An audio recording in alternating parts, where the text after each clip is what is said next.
नमस्कार, आप सभी का बहुत बहुत स्वागत है आयुर्वेद और योग और स्वास्थ्य पर आधारित हमारे इस बेहद खास कार्यक्रम स्वस्थ विचार में। मैं हूं आपके साथ आपका साथी विकास।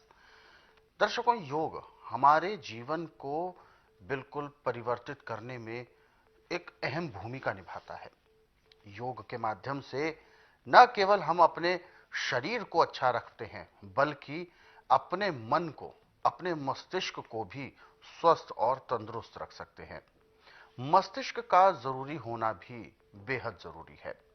ऐसे ही चूंकि स्वास्थ्य जो है हमारा, जो पूरा शरीर एड़ी से लेकर सिर तक, हर एक अंग की अपनी एक भूमिका है और वो बहुत ही महत्वपूर्ण है। इसीलिए हर प्रकार से हमारे शरीर के जो भी अंग हैं वो सुचारू काम करते रहें, इसके लिए हमें अपनी दिनचर्या में कुछ सावधानियां जरूर बरतनी चाहिए और एक नियम हमें पालन करना चाहिए जिसमें योग भी हो, जिसमें भोजन की एक उचित व्यवस्था हो, नियम हो, नियमित हो और साथ ही साथ व्यायाम, कसरत और जो आयुर्वेद या प्रकृति ने जो हमें तमाम वस्तुएं दी हैं उनका भी सम्मिश्रण हमारे जीवन में हो। तभी हम अपने जीवन को सफल और अच्छा कर सकते हैं, इन्हीं सब सावधानियों को अपनाकर।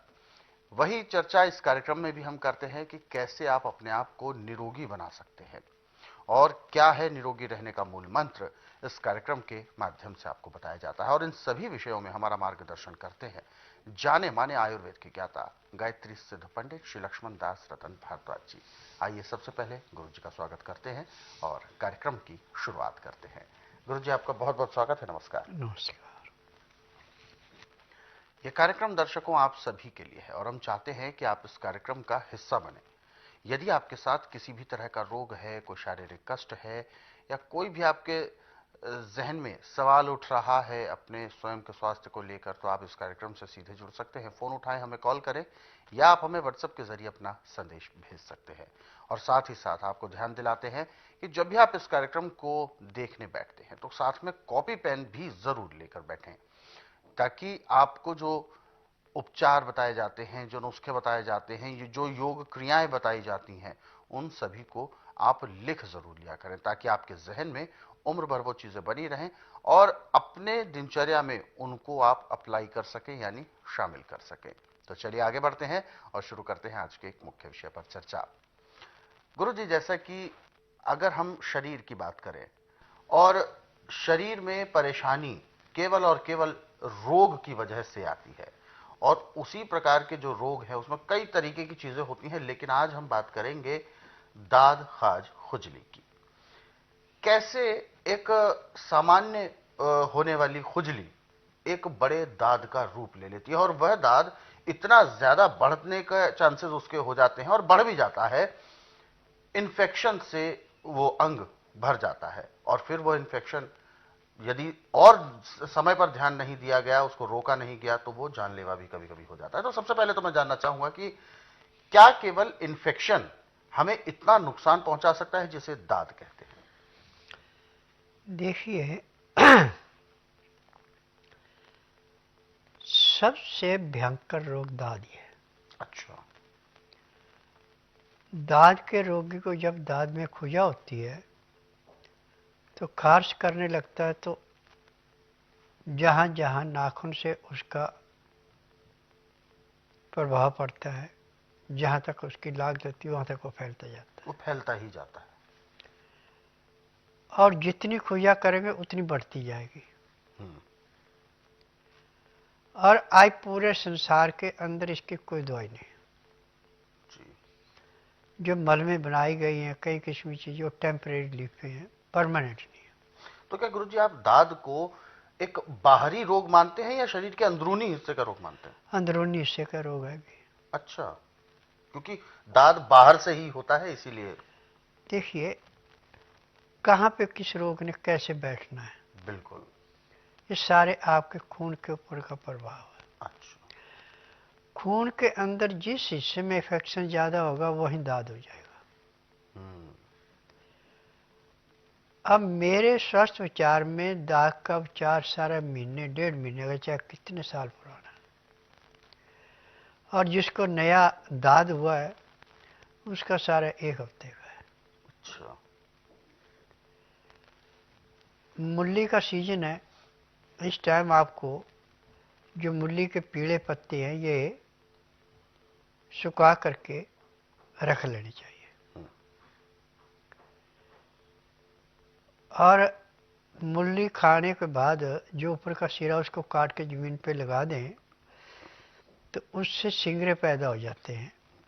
उनका जो बीज है मूली का बीज होता है। 5 ग्राम बीजों में 10 ग्राम सूखे पत्ते मिला करके और नींबू का रस मिला करके मलम बना दी जाती है। इस मलम को जहाँ भी दाद के ऊपर लेप कर दिया जाए वो दाद ऐसे समाप्त होना शुरू होती है जैसे कूड़े करकट के ढेर को माचिस की तिल्ली जला के समाप्त करती है। जैसे अभी हमने लेप किया और 4-6 घंटे में लेप सूख गया, परंतु लेप करने के बाद आपको खुजा नहीं हुई। 4 या 6 घंटे के बाद वो लेप उतार के दोबारा नया लेप बनाना है तो आप देखेंगे उसमें छोटे छोटे दाने से खड़े हो जाएंगे जी। और रिश्ता था तो रिश्ते वाला पानी भी उन दानों के अंदर होगा। जब दोबारा आप उस लेप को करेंगे तो 4 घंटे के बाद वो दाने सारे के सारे फट करके पानी निकल जाएगा और वहाँ से चमड़ी जो आपकी फूली हुई थी वो फूली हुई दिखाई पड़ेगी। और ऐसे आपको 10-15 दिन करने के बाद जो आपका दूसरे शरीर की चमड़ी थी वैसी चमड़ी हो जाएगी। आपको दाद का नामो निशान नहीं मिलेगा। परंतु दाद के मरीज को नमक बिल्कुल नहीं देना किसी किस्म का भी। और जो इसको रोटी खाने को देनी है चने काले वाले छिलके के साथ पिसाने हैं। वो भी आटा ज़्यादा बारीक नहीं करना, जैसे नदी के किनारे का रेता होता है ऐसे सरकता आटा। जितनी रोटी को भूख है उतना आटा लिया, उतना ही उसमें प्याज सफ़ेद रंग का हो तो सोने पे सुहागन और लाल रंग का भूरे रंग का डालना, कद्दूकस करके आटे मिला के उसकी रोटी बनानी। जैसे मक्की की रोटी होती है ऐसे मक्की की रोटी थोड़ी पतली रहेगी और बाजरे की रोटी के समान होगी, गेहूं की रोटी से थोड़ी मोटी होगी। जब रोटी आपकी तवे पे अच्छी तरह सिक जाए तो उसके बाद थाली में डाल के गाय का दूध और सोने पे सुहागा, बकरी का तो और भी अच्छा, नहीं है तो सोयाबीन का दूध मिला लो। परंतु इसके अंदर भैंस का दूध या डेयरी का दूध नहीं मिलाना, नहीं तो आपको कोई लाभ नहीं होगा। अब इस रोटी को सुबह शाम खाना है आपने।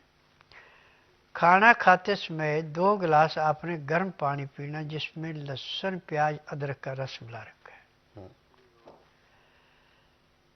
जब आप 2-4 गिलास खाना खा ले फिर 2 घुट पानी पिए।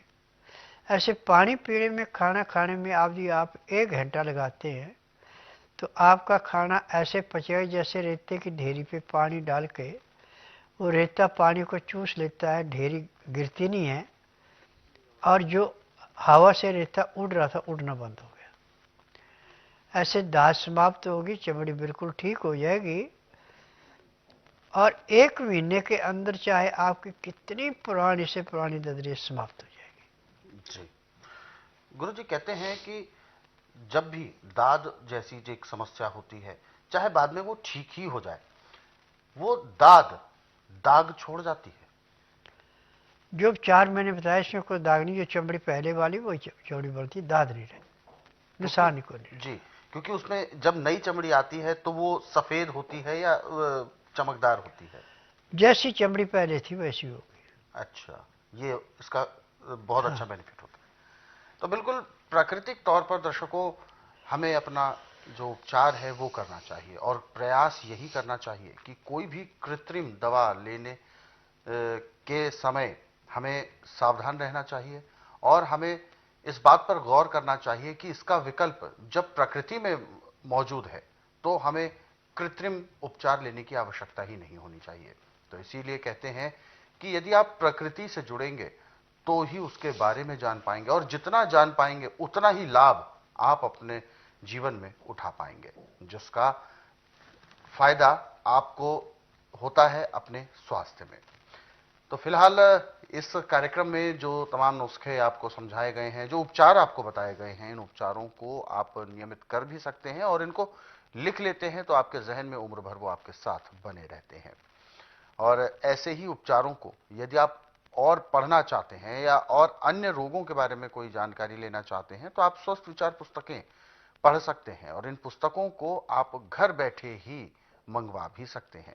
खास तौर पर ये पुस्तकें हर एक गृहिणी के पास अवश्य होनी चाहिए। हर एक घर में, हर एक परिवार में ये पूरी जो 10 किताबों का जो पूरा सेट है स्वस्थ विचार पुस्तकें, ये होनी चाहिए, ताकि आप अपने घर को हर प्रकार के रोगों से दूर रख सकें। तो ये पुस्तकें मंगवाना चाहते हैं तो इसके लिए आपको हेल्पलाइन नंबर पर कॉल करना है। नंबर आपकी टीवी स्क्रीन पर है। फिलहाल आगे बढ़ते हैं।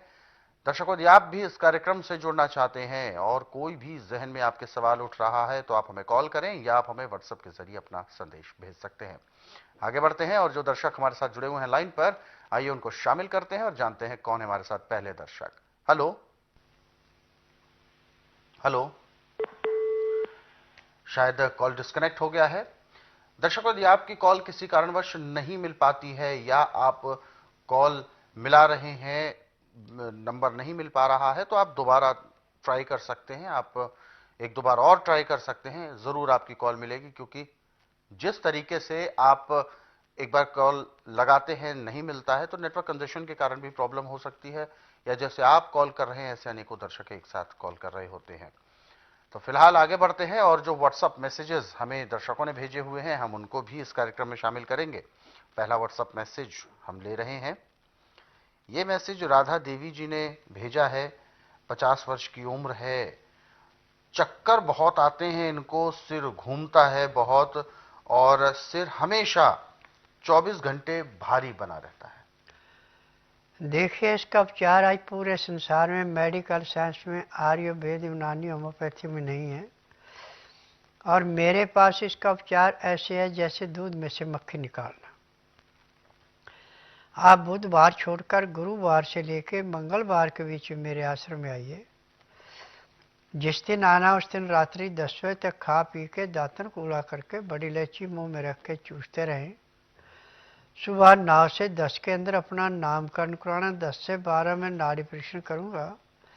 नाड़ी परीक्षण में पैर के तलुए से सिर के बाल तक की MRI, CT scan, x-ray, ultrasound, ECG, sonography सब कुछ 5 सेकंड में हो जाएगी। फिर उसके अनुसार दवाइयाँ खाने की हैं, दवाइयाँ पीने की है, मालिश करने के तेल है, आँख में, नाक में, कान में डालने की दवाइयाँ, दांत मंजन है। जैसे आपके नाक में दवाई डाली जाएगी, चक्कर तो आपके उसी टाइम बंद हो जाएगा, सिर बहुत हल्का हो जाएगा। ये 3 बार नाक में दवाई डालनी पड़ेगी, सुबह, दोपहर और शाम को सोते समय। तो जिस दिन आप मेरे पास आएंगे उस दिन के बाद आपको कभी भी चक्कर नहीं आएगा, और जिस दिन आएंगे उसी दिन आपको 20% आराम तो परमानेंट मिल जाएगा। बिल्कुल। तो आपकी जो समस्या आपने बताई है ये बिल्कुल ठीक होगी और इसके लिए आपको स्वस्थ विचार आश्रम आने की सलाह दी गई है। किसी भी प्रकार की जानकारी के लिए हेल्पलाइन नंबर्स पर आप कॉल कर सकते हैं। नंबर आपके टीवी स्क्रीन पर है।